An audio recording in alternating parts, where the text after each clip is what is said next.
Polda Bali mengerahkan kekuatan maksimal mengamankan Pilkada Buleleng 15 Februari mendatang. Meski hanya satu kabupaten yang menggelar Pilkada, Polda Bali tidak ingin lengah terhadap potensi gangguan keamanan.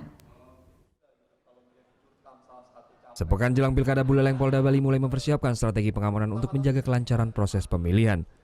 Kapolda Bali Irjen Pol Petrus Reinhard Golosi tetap mengerahkan kekuatan maksimal guna meminimalisir potensi gangguan keamanan selama proses Pilkada.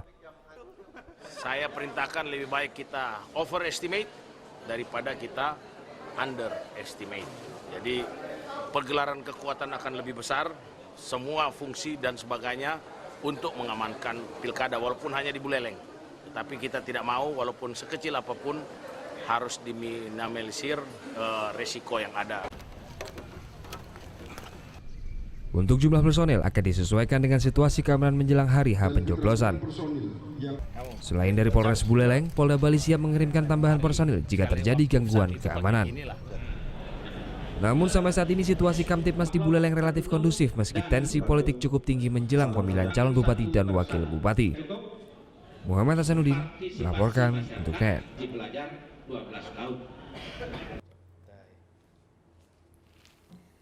Udah selesai kan nontonnya?